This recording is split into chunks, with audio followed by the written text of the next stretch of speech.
Elsie Jensen here. Tonight we are going to be making a kind of a, I want to say call it spaghetti soup, but it's not spaghetti soup, but it's a meatball soup and a creamy tomato broth with some noodles.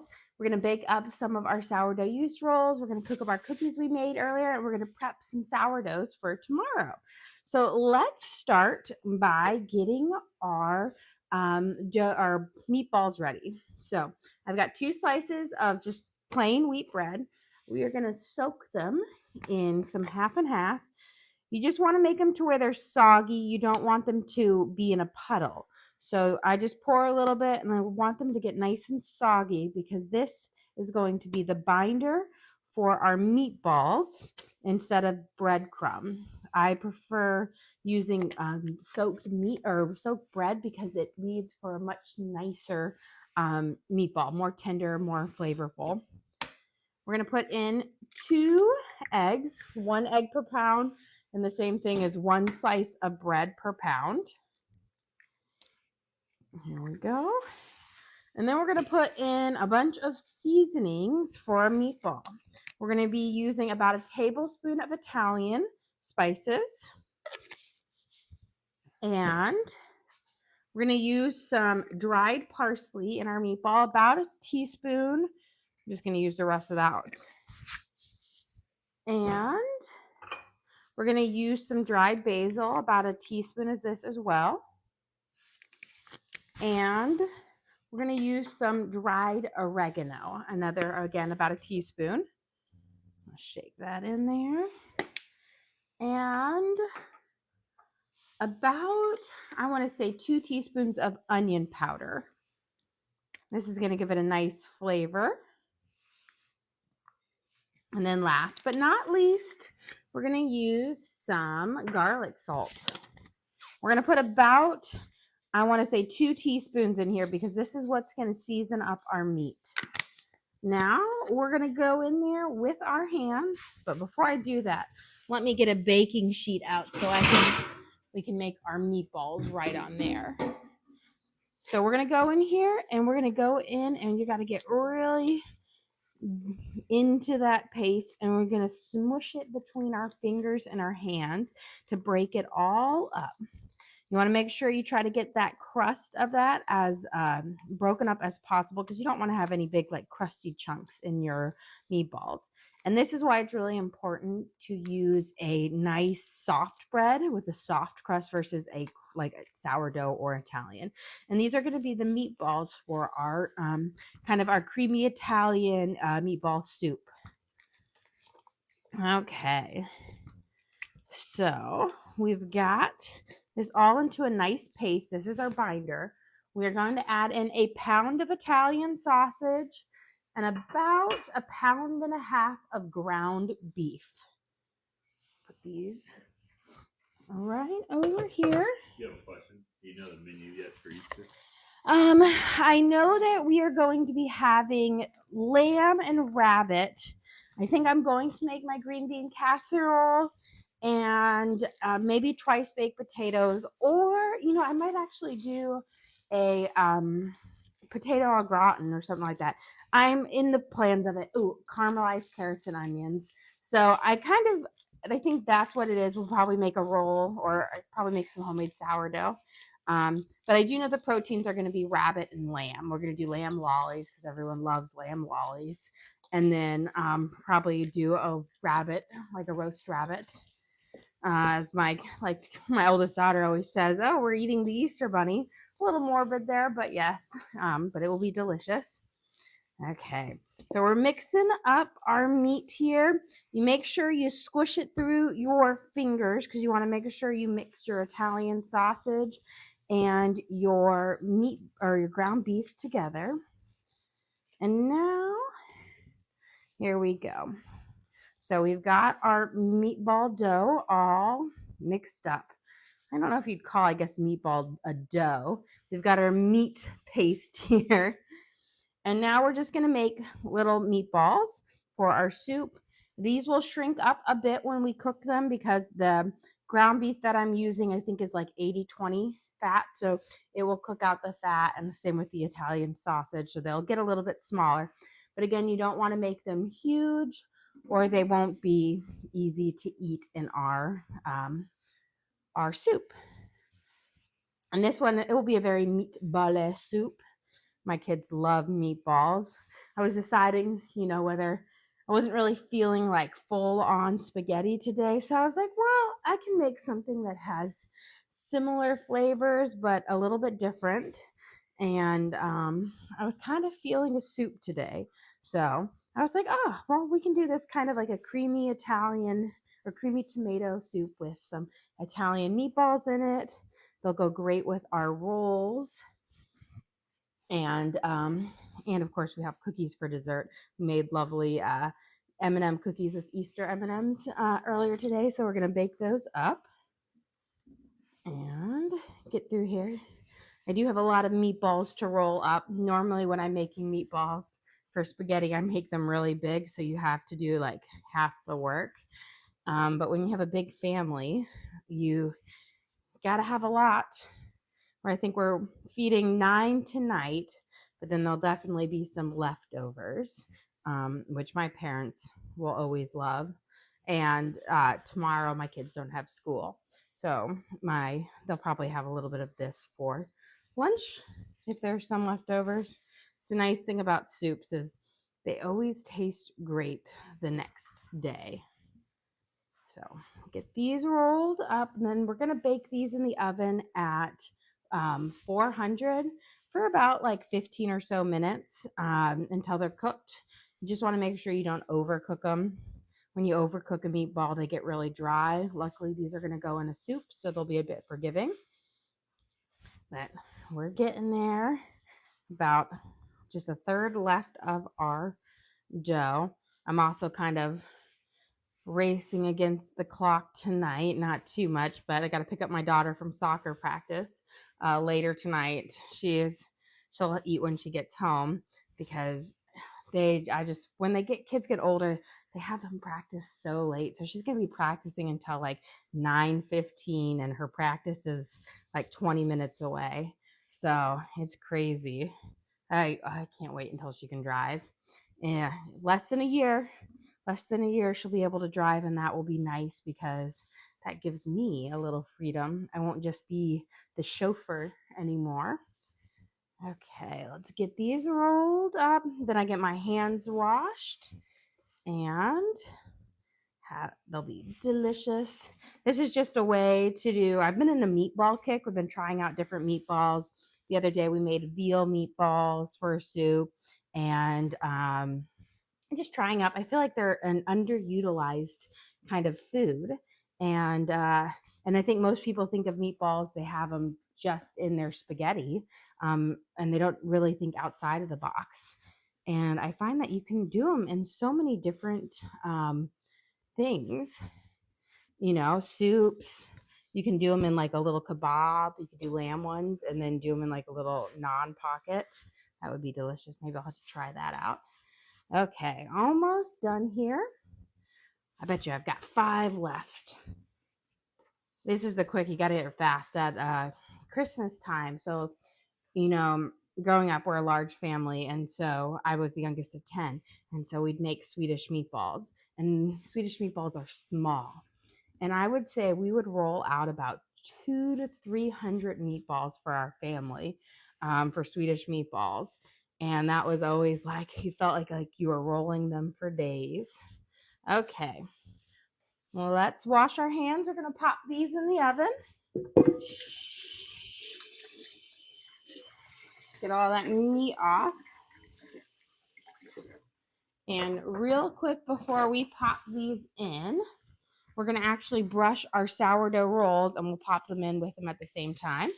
So these were the sourdough yeast hybrid rolls we made earlier. These are like our family favorite, but they had just a half a teaspoon of yeast in it. So they're not a true yeast roll, but that yeast just helps the sourdough work a little bit faster, so you can have a same day roll, but is delicious. These are very tender and soft, which I love. And they don't have a super chewy crust, which is typically indicative of a sourdough, but they are delicious. They're definitely a favorite. Which one's the one I squeezed? I can't remember which one. I was yelling at him because he was squeezing my dough while, when you raise it and then the second rise, you push it down, and then he was playing with it and squeezing it. And I kept telling him, don't, you're going to ruin it. I mean, whatever one looks funky, that's the one he squeezed, I'll tell you. Okay, we're going to put our meatballs down here at the bottom because I want my bread to be on top. That way it will have the nicest. And then we are going to put our timer on for 15 minutes. Okay, our rolls only cook for 15 minutes at 400. Meatballs should be done just around that time. So let's get our soup on the road. So I'm going to turn on my Dutch oven here, and we're going to add in some olive oil. I'm trying to use up the last of this bottle. So you just need about a tablespoon of oil, just enough to kind of get the bottom of your Dutch oven nice and slick. And then we're going to cut off. We're going to do a simple mince on this. Throw it in there, start sauteing up, and then we're going to just chop up all of our veggies for it and our herbs to make our kind of broth. And then we're going to use a jar or so of marinara sauce. So it's going to give you that nice kind of tomatoey flavor for it. So kind of reminiscent of spaghetti and meatballs, but not actually spaghetti and meatballs. So we're going to give this a nice dice. Flip inside. This is a yellow onion. Yellow onions or sweet onions are perfect for sauteing. They caramelize up nicely. They're great for soups. They're better than white onions or like purple onions. So I always use those when I'm making soups or even just caramelizing them. Get this going. Let's put these guys in. Do you have a question? Do you have a YouTube channel with the recipes posted? We have all of our videos uploaded on there, and I do have some recipe cards on our channel, but it's not. I would say all the videos are there, but the recipe cards I don't have as much. That takes a bit more work from me, and I get them done when I have time. And as you can imagine, I have 5 kids, so time is not always available there, but we do have some recipe cards and all of the videos are there. So you could always cook along with the video. So you go over every step. And I do go over every step, and I try to label the amounts of every ingredient in there. So you could always just watch and pause and cook along with the video. But yes, so that would probably be the best way. There we go. And we're going to give our carrots up a little peel because we're using full carrots. You want to make sure you get that outer skin on the carrots because it's not good. It's chewy. Yeah, question. Where did you get the age from? This is, everyone asks me this question. I got it from IKEA and for $5. I was like on super sale. So I don't think you can buy it online. We got it in the store when we were in Memphis for a soccer tournament. But I love it. I love the colors, the funky design, and the fact that it's, a Swedish company. You got to support my heritage there. I'm going to have up my thicker carrot parts, and then we're going to continue to dice these up. And I want to make them fairly small because I want them to kind of mellow out in the soup. I like them being there, but I don't want them to be like, oh, that's a carrot. I want them to be subtle. Let's grab a spatula here. Give us a nice little stir. Okay. Let me grab just a pinch more olive oil. Didn't have quite enough left over on that one. There we go. I have a pretty big Dutch oven here, so it was closer to needing like 2 tablespoons versus 1. There we go. So now I'm going to throw in my carrots. We're going to let those start sauteing up. Give it a good stir. And we're going to do a pepper next. So this is just a yellow bell pepper. We're going to pop out the little stem hat. And then pull out these seeds. You just want to make sure you get all that little fibrous stuff in there that doesn't ever cook up well. And then we're just going to give a simple dice on these. And we'll throw them in here. So we're kind of doing, things that you might find in a ragu or, like a veggie spaghetti. Cut our bell pepper in half. I like to cut my bell peppers from the inside versus the outside because it's much easier to cut through the skin. So it's a little bit safer. Again, if your knife is catching on your onions or your peppers or your tomatoes when you're cutting them, you just need to sharpen it up. Dull knives are where you're going to cut yourself versus a sharp knife. With a dull knife, you're more likely to slip and make a mistake versus a sharp knife. There we go. And I will say, I sharpen my knives about every 2 to 3 weeks. Now, I don't take the best care of my knives. I'm sometimes lazy and I just throw them in the dishwasher, which is technically a no-no. But let's be real, it's easier. So sometimes they go in there. We've got our bell peppers going in with our onions and our carrots. We're going to use a little bit of garlic. And I'm just going to take a nice kind of big heaping spoonful. So about, I want to say maybe 2 teaspoons of garlic. Put the lid on. If you were going to use fresh garlic, you'd probably want to use, 3 to 4 cloves. Fresh garlic is a little bit more potent, so you can use a little bit less. Give this a nice stir. Turn my heat down just a second. Let's start chopping up our mushrooms. We're using some baby bellas. We're going to give them some slice and we'll throw them in here with our soup because I just love mushrooms and I feel like they go really well. I love mushrooms in my spaghetti, so I figured they'd go well with the flavors in the soup as well. I always buy, whenever possible, I always buy my mushrooms whole and then I slice them. I feel that they last a lot longer and they stay fresher when you slice them yourself. I find when you buy sliced ones from the store, they can get really slimy really fast and they don't stay as fresh. So I always like to buy mine and slice it. It only takes about a few, like 30 seconds more. But I think it does make a difference in the quality, especially if you're buying them for a recipe that you're cooking at the end of the week. There we go. Give it a nice stir.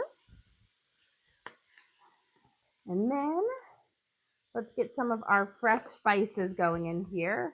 We're going to use some bay leaves. So I'm going to crumble up some bay leaves. I've got one really big one. They're too good size. So it'd be about 3 regular size. These are pretty large. And we're going to crush them nice and small. That way when they'll let their flavors out faster, but you won't notice their kind of crunchy texture. And that's kind of like a quick way to get more flavor in a short cook time. We're going to use some fresh thyme.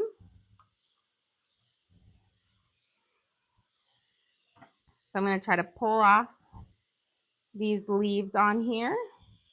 We're trying to get rid of some of the big stems. The thinner, more delicate stems you can definitely leave on. It's just the really thick, fibrous ones are the ones you want to discard because then they'll just be chewy in your soup and you don't want to have like a little stick in there. There we go. You had a question? How was the weird Italian bread with the eggs? Oh, it was delicious. Last night, the kids, I will say Evie and Teddy absolutely loved it. They loved getting the egg out of there. I'm going to use some oregano right now, pulling off the leaves. But they loved it. They had so much fun cracking the eggs and eating the hard-boiled eggs out of there. But it was delicious. It had such a nice, like, very subtle sweetness to it. And then the glaze was delicious. Quick rundown of what it was. Yeah, so it was the Italian Easter bread, which is braided into a wreath, and then you tuck in dyed eggs that aren't cooked yet. So they're like raw dyed eggs. And then you put them in there, you do an egg wash, you bake it for about 25 minutes, and it rises up around the eggs. And so you have these really pretty braided eggs dyed eggs into your wreath. And then you glaze it with just a light sweet glaze and put some sprinkles on it. So it's really delicious, and the kids loved it. They had so much fun with it last night. I think they ate more of that than they did their actual dinner. So, and that's all that happens. And I was surprised because I hadn't really given Teddy hard-boiled eggs yet, but he really liked it. And then I gave one to Jack today, and he loved it as well. I think that was his first hard-boiled egg, but he ate it all. We're going to put in our chopped oregano and thyme. Give this a nice stir. Here we go. And I'm going to add in 1 small jar of marinara sauce. This is going to be used to help make a nice kind of creamy tomato broth. Give it a good stir. Good question. Do you have a recipe for French onion soup? I have a video of it up for French onion soup. I have 2 videos up on the link on our page. One I have with meatballs in it and one without. But yes, I absolutely love French onion soup. And so I do have a couple up there.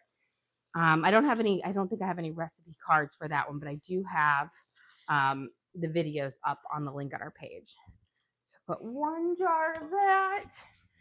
Now we're going to put 4 cups more of water in here, kind of make our broth for our soup. Bring it to a good simmer.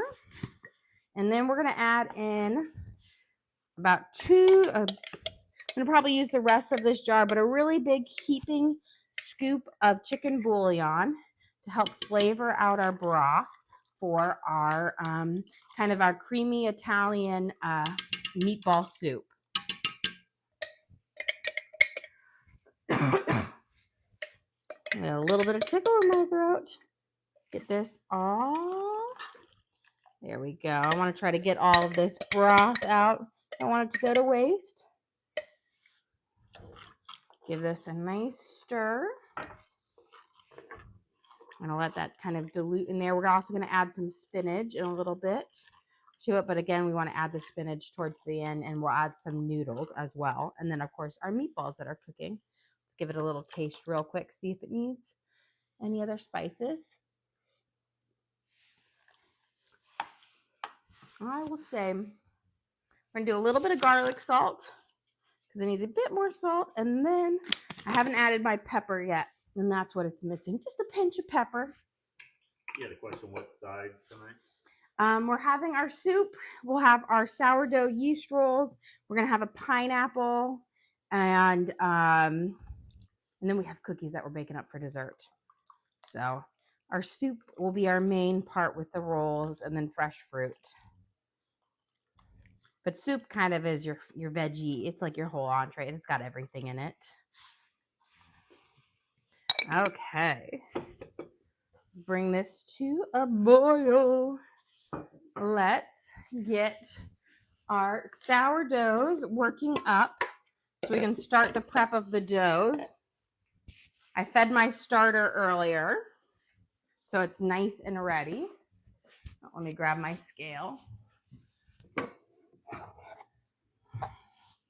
Where are the little ones? Well, 2 of them are. One of them's at soccer practice. I guess she's not little. But they are watching a new. I can't remember some movie they wanted to watch out. I think it was Hop 2 coming up for Easter. So I said they could watch it tonight since they don't have school tomorrow. So they've been very excited about that. Okay, we're gonna add 100 grams of starter, of nice bubbly active starter, to each bowl.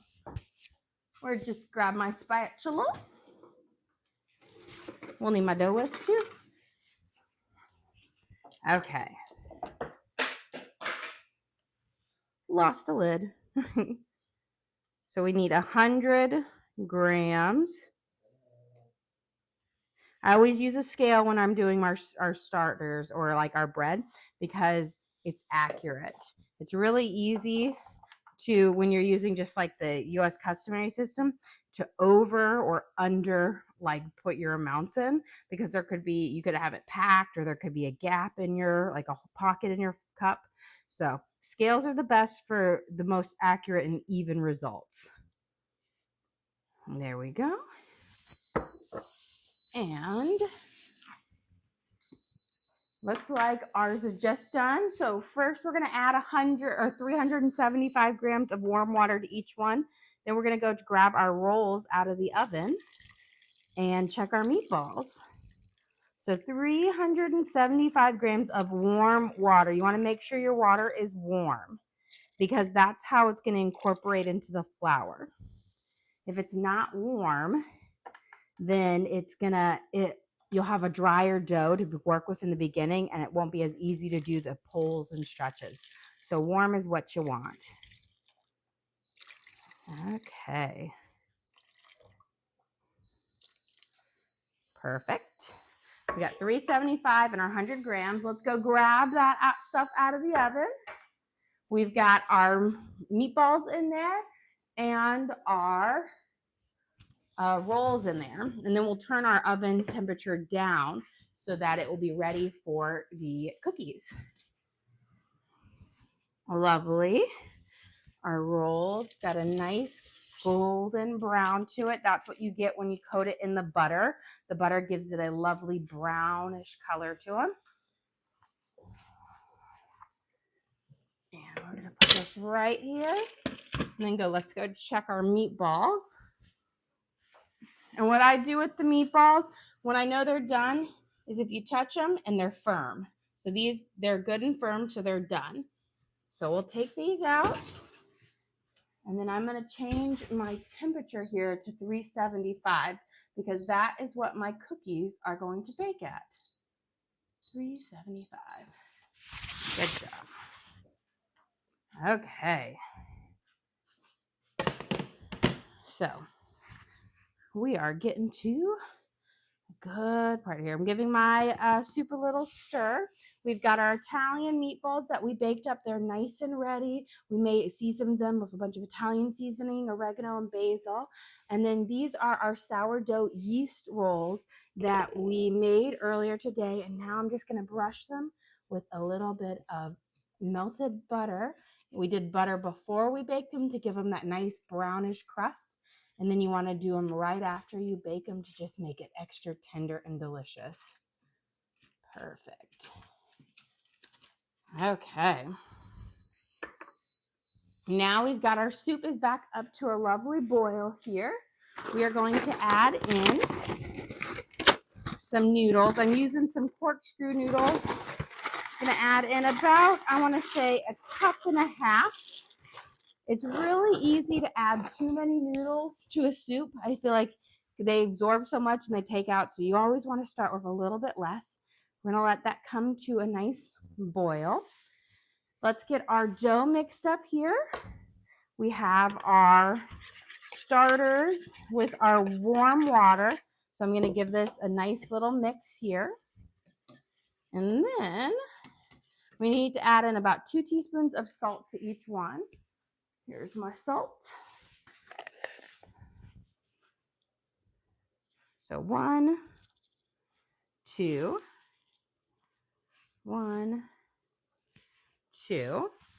And then each one is going to take 500 grams of unbleached bread flour, which is about 3 cups.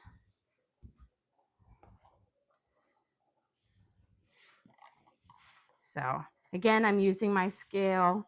That way it comes out pretty good every time. Now you can always be a few grams over. That's not a big deal. It's just making sure that, you know, you're in a ballpark, you know, because cups, they say they can be anywhere between like 50 grams off. Okay. And this is 500 grams of unbleached. You got to make sure it's unbleached.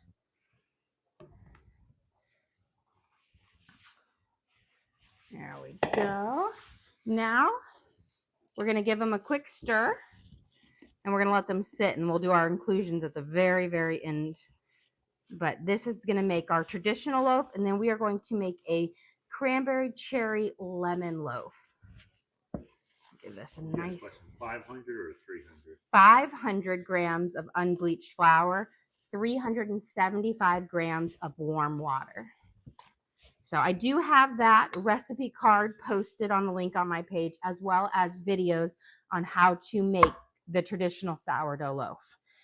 I have like a whole tutorial, can't say that, to go through it, because it can be a little bit tricky if you're new to it. But this recipe I have found to be foolproof. It gives me perfect loaves pretty much every time, as long as my starter is nice and active. Okay. Give this a nice, there we go. And now we're just going to let these doughs sit and hydrate.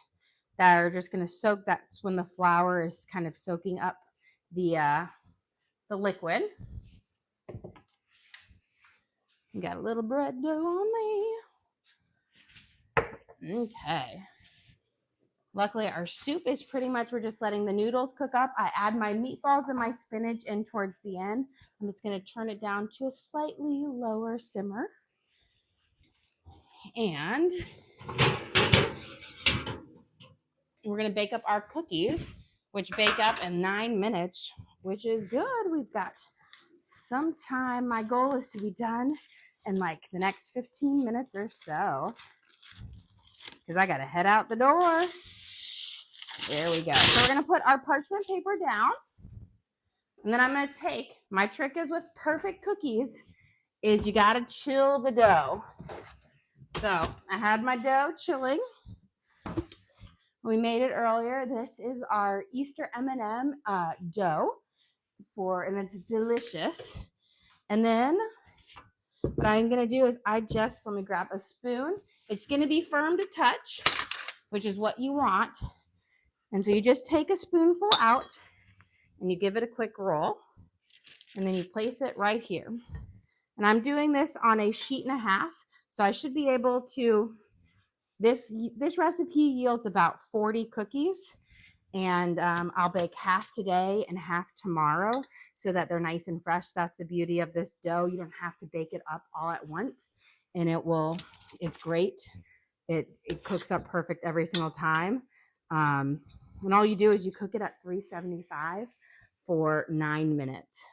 So I turned my oven down to 375 when we pulled out the rolls and our meatballs. And now just push our things. But this is the base of this dough is kind of like it's my base for my chocolate chip, my white chocolate macadamia nut. It's just that really good kind of I want to say like it's like a blondie, but it's like that basic chocolate chip cookie dough base. But it works. It's great every single time. I love it. To make the best cookies, especially if you're a person who likes nice chewy cookies. This is where it's at, because that cold dough leaves you with this just perfect chewy cookie that doesn't get crunchy. So it will be perfect for today. They'll probably all be gone by before tomorrow. My kids love these cookies. What's fun is because you throw in some Easter or holiday color M&Ms, and it instantly makes them more special. So you're like, look at me. I'm winning at life. I'm a great mom. I've made you some cute holiday thing that was really no extra work than normal cookies I make. And, and then what I'll say, the also thing that's nice about M&Ms is they will keep their shape. They don't melt. That hard candy protects them. So they will just look nice and pretty when they bake up. Okay. Look at these. Got 5 more to roll out. And then we're going to pop these in the oven. We'll save the rest of these for tomorrow. Unless my kids are like, bake us up some more tonight. Or I will say my kids love cookie dough, so they'll probably sneak in there and steal little bits of cookie dough throughout the day or tomorrow. Okay, last one, and these are going in the oven at 375 for 9 minutes. And you're going to take them out and they're going to look a little underdone. That's what you want. You want to think, oh, they need to bake longer. Don't bake them longer. That is going to give you a hard, crunchy cookie. You want to put them again on the top rack. The top rack is the best. If you have a second rack, that second rack will need to cook another minute or two longer. Set my timer for 9 minutes. And dessert will be ready.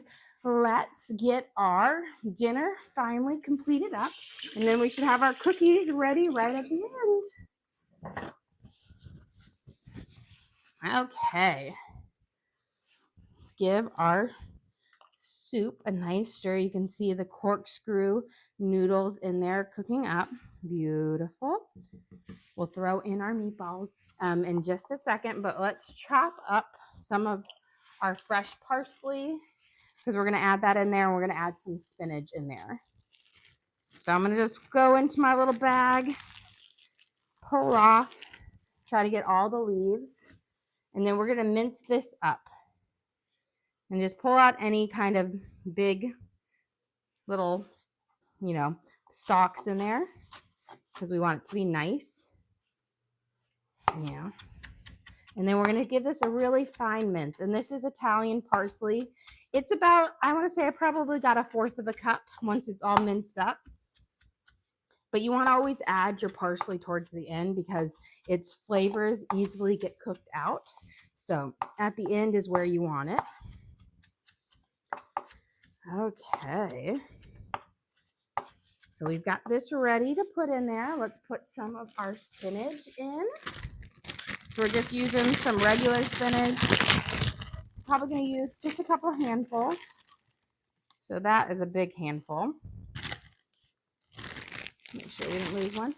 And then you're just going to press it right underneath that broth there.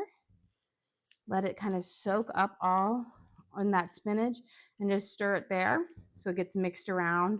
You want to try to make sure you stir it well so it doesn't get all clumped together and then you just have one big ball of spinach in there. There we go. Turn my heat up. Every time you add a new ingredient in there, it gets brings the temperature down. Okay. Now, we're going to add in our inclusion and we'll do our stretch and folds. Okay. So with sourdough, it's a little bit of a sticky dough. What you want to do is you want to use your wet fingers, or you can flour them. I typically do wet fingers for the first round, and then towards the end I use flour. But you're going to pull it up and fold it over. Pull it up and fold it over. Sourdough is like a higher hydration dough. That means it doesn't have its shape as much until the end. So we just do these like pull and stretches. And this helps develop the gluten. You want to do this every 15 to 20 minutes for the next hour and a half. And now we're going to do our inclusion one. So I'm going to make a little well first. And I'm kind of using up the bits of this one. So we're going to use some dried cherries. I have about a 1/4 of a cup of dried cherries. I made this cherry chocolate sourdough early in the week, and it was delicious. And then I have about close to 1/2 cup of cranberries. And then we're going to use some lemon zest. And we're going to just zest it in there. So I'll have kind of like a nice bright, like a good breakfast one. And that lemon will just make it really happy. So we're going to use the zest of a whole lemon in here. And the one thing that's really nice is we're not adding any extra sweetness to the sourdough, but those dried fruits really add another layer of sweetness to it. Okay.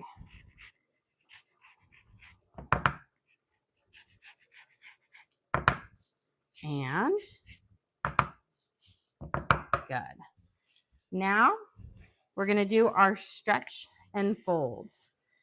Stretch and fold. And we're going to fold it in. I like to do my inclusions on the first rounds of stretch and folds. That way they have time to actually soak up some of that liquid as well, like the dry ones.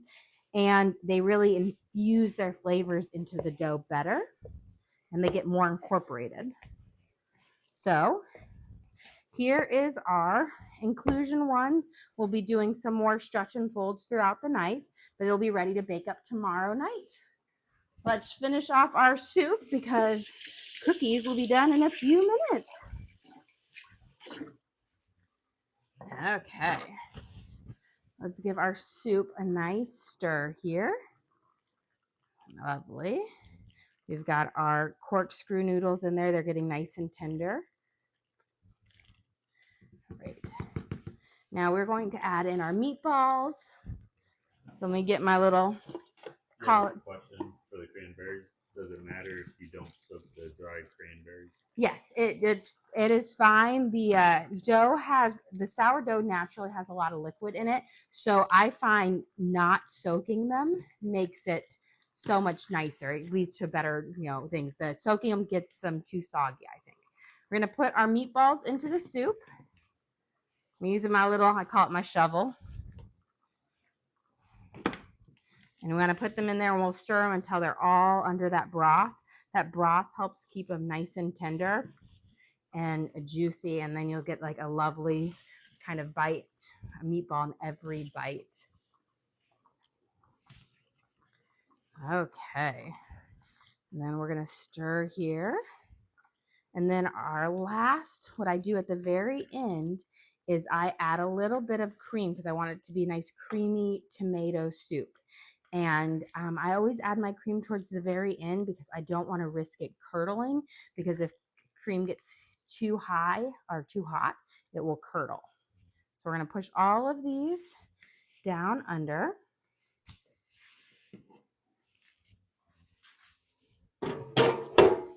Okay. And again, I'm going to get a quick taste, just taste it up before I add my cream in.